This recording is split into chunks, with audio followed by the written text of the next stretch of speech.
I don't know what the hell just happened, but John Molina Jr., who's fighting Terence Crawford tomorrow. Molina is currently 4 pounds over the contract weight. He'll be permitted 2 hours to make the contracted weight of 140 pounds. John Molina Jr. weighed in at 144 pounds, 4 pounds over the 140-pound limit for the WBC and WBO 140-pound titles. Right now it's December the 9th, 2016, 5:36 p.m. Eastern December the 9th, 2016, 5:35 p.m. Eastern Standard Time. I'm TstreeT Controversy. This is TstreeT Controversy Live. So he's fighting for the WBC, the WBO, and the Ring Magazine title at 140 pounds. In the fight where a lot of fans feel he should not have gotten, but yet he was ranked and he did beat Ruslan Provodnikov in his last fight. But 4 pounds over the limit? Is he still on his little Thanksgiving, break?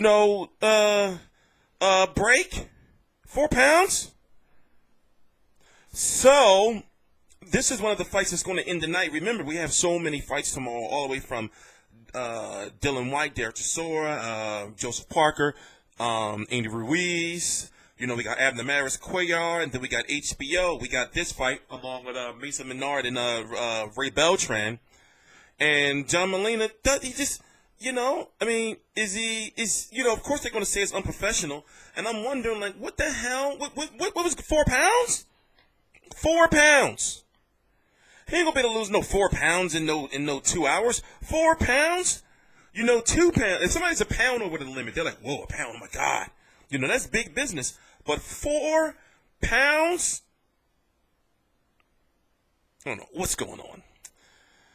So, of course, I have Terence Crawford winning. Wait, let's listen to him. You have 2 hours. You have never had a problem making weight before. Do you anticipate going in there and dropping these 4 pounds? Yeah, definitely. We're going to get to work and do what we got to do. Taking on Bud Crawford here at home, I know you said it's arguably your toughest test to date. What kind of mindset do you have now that you're going in there going to be drained another 4 pounds? We'll just take the 4 pounds off and we'll go to work tomorrow. All right. Thank you, John. Appreciate your time. Thank you. All right. We're going to bring over the champ, Terence Bud Crawford.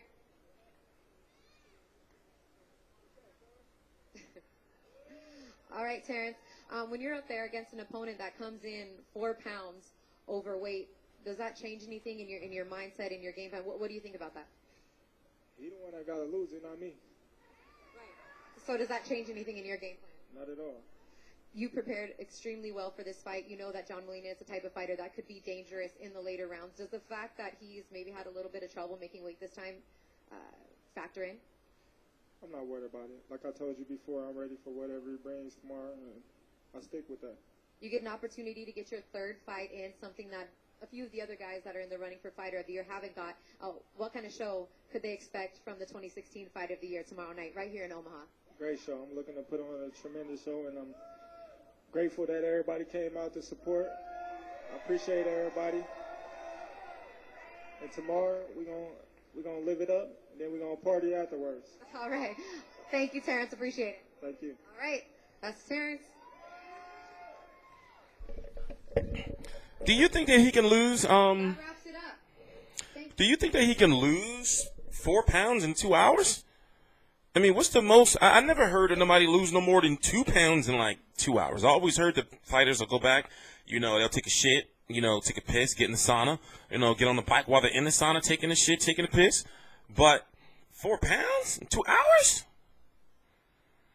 He didn't get on the scale butt naked, so I guess he's got to, when he does the other weigh-in, he's got to be butt naked. This is crazy. This is crazy, but yet, I do want to see how Terence Crawford, does. And after all, he did need to be active. And if you look at the mandatories that are ahead of him, unless he does a unification, for example, the guy and his people have been, bitching at me about, not pronouncing his name right, literally, in Dungu. He beat Troyanovsky last weekend in an upset. So I feel like this. Terence Crawford is in a good situation to unify the division easily and be undisputed champion. He could possibly be undisputed champion before a he could possibly be undisputed champion before Kovalev or Ward or Adonis Stevenson or Gennady Golovkin or any of the heavyweights, as such as Deontay Wilder, Joseph Parker, and Andy Ruiz. Shannon Bray, all those guys. So if because all he has to do is, for example, if they work something out where he fights, if he beats John Molina, of course he's assumed to beat John Molina, he goes on to fight Ndongo for the IBF title, and then what if he goes on and gets that rematch with Ricky Burns, a fighter that he already beat? But what you got to think, the politics. I think he'll have a better chance on getting Ndongo than he would Ricky Burns, because maybe Ricky Burns wouldn't want that fight again, or maybe Eddie Hearn would try to steer him away from that because he's the WBA champion. And basically what they can do is it'll be a big incentive, because Ricky Burns will not only he'll be getting a rematch against Terence Crawford, but he'll be getting a rematch for multiple titles this time, and possibly make more money than he did the first time. So it all depends. Buddy's got to get through John Molina first, and usually when a fighter doesn't make weight, usually that means things don't go too good for them in the ring. There's a strong chance when fighters don't make weight that things don't go well for them in the ring. But it's like 4 pounds. 4 pounds? I can see if it was like a pound or 2 pounds. You know how fighters just say, just that last pound was just really, really tough to get off. 4 pounds, though, John Molina? 4 pounds? So, in fact, let me look at something really quick before we go. Let's see if I can pull this up really quickly. Many are saying that Terence Crawford should fight Pacquiao next. I really feel that it's a better chance of us seeing Terence Crawford versus Lomachenko on pay-per-view than Pacquiao. For some reason, I got a feeling that they would do that. Now, when you look at John Molina's career, right, most of it's been spent at 135 and 140. So the only times he ever weighed in over the 140-pound limit was 2 times. 2 times has he weighed in, or 3 times he's weighed in over the 140-pound limit, or over the 140-pound limit. 144 is the highest he's ever weighed in. So I'm wondering what the hell was he doing? His last fight against Ruslan Provodnikov was in June, about 6 months ago. And that was at 140. So 144, what the hell is he doing? Anyway, I'm TstreeT Controversy. This is TstreeT Controversy Live. I will be here after the fight. It's a long day, starting at 3 a.m. with the Jeff Horn fight, the